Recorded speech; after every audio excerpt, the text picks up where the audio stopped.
ଜୟ ଜଗନ୍ନାଥ। କ'ଣ କଲେ ସାରା ପୃଥିବୀ ଆମ ଅଧୀନରେ ରହିବ ବା ଆମର ଶିଷ୍ୟ ହୋଇଯିବ?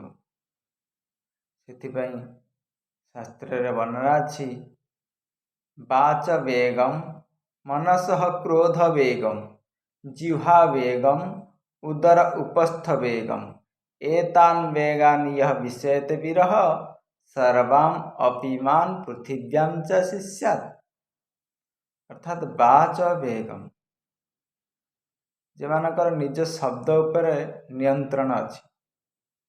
କାରଣ ଲୋକକୁ ଅଡ଼ୁଆ କଥା, ଗଛକୁ ଅଡ଼ୁଆ ଲତା। ଯେଉଁମାନଙ୍କର ନିଜ ବାକ୍ୟ ଉପରେ ନିୟନ୍ତ୍ରଣ ଥାଏ, ବାଚ ବେଗମ୍ ବା ଯିଏ ବା କଥାକୁ ନିଜ ନିୟନ୍ତ୍ରଣରେ ରଖନ୍ତି। ବାଚ ବେଗମ୍ ମନସଃ କ୍ରୋଧ ବେଗମ୍, ଯିଏ ମନସ କ୍ରୋଧ ଉପରେ ନିୟନ୍ତ୍ରଣ କରିଛନ୍ତି। କାରଣ କ୍ରୋଧାତ୍ ଭବତି ସମ୍ମୋହ, ସମ୍ମୋହାତ୍ ସ୍ମୃତି ବିଭ୍ରମ, ସ୍ମୃତି ଭସ୍ମାତ୍ ବୁଦ୍ଧିନାଶ, ବୁଦ୍ଧିନାଶାତ୍ ପ୍ରଣଶ୍ୟତି। କାରଣ କ୍ରୋଧରୁ ହିଁ ମୂଢ଼ଭାବ ଉତ୍ପନ୍ନ ହୁଏ, ଆଉ ମୂଢ଼ଭାବରୁ ସ୍ମୃତି ଭ୍ରମ ହୁଏ, ଆଉ ସ୍ମୃତି ଭ୍ରମ ହେଲେ ବୁଦ୍ଧି ବିବେକ ଲୋପ ପାଇଯାଏ, ଯାହାଫଳରେ ମନୁଷ୍ୟର ବିନାଶ ହୁଏ। ତେଣୁକରି କାମ ଏଷ କ୍ରୋଧ ଏଷ ରଜଗୁଣ ସମୁଦ୍ଭବ। କାମ ଆଉ କ୍ରୋଧ ଏ ରଜଗୁଣରୁ ଉତ୍ପନ୍ନ ହୁଏ। ତେଣୁକରି ଆକୁ ଯେଉଁମାନେ ସହିଯାଆନ୍ତି।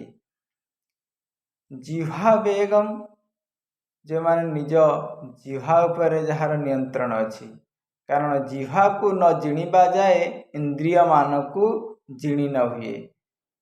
ଯାହାର ଜିହ୍ବା ଉପରେ ନିୟନ୍ତ୍ରଣ ନାହିଁ, ଯିଏ ଖାଦ୍ୟ ଲାଳସାରେ ପ୍ରେରିତ, ସେ ନିଜ ଇନ୍ଦ୍ରିୟମାନଙ୍କୁ ନିୟନ୍ତ୍ରଣ କରିପାରନ୍ତି ନାହିଁ। ଆଉ ଯେଉଁମାନେ ଜିହ୍ବାକୁ ଜୟ କରି ଯାଇଛନ୍ତି, ସେଇମାନେ ହିଁ ଏ ସଂସାରକୁ ଜୟ କରିଛନ୍ତି। ତାପରେ କ'ଣ ନା ଉଦର ଉପସ୍ଥ ବେଗମ୍, ଯେଉଁମାନେ ଉଦରର ଜ୍ୱାଳାକୁ ସହିଯାଆନ୍ତି। ଉପସ୍ଥ ବେଗମ୍, ଉପସ୍ଥ କହିଲେ ଜନନେନ୍ଦ୍ରିୟ। କାରଣ ନ ଯାତୁ କାମ କାମାନ୍ ଉପଭୋଗ୍ୟେନ ସାମ୍ୟତି, କାମନା କେବେ ତୃପ୍ତି ହୁଏ ନାହିଁ। ଏହାର ବେଗକୁ ଯିଏ ସହିଯାଆନ୍ତି, ସାରା ପୃଥିବୀ ତାର ଶିଷ୍ୟ ହୋଇଯାଏ। ଜୟ ଜଗନ୍ନାଥ।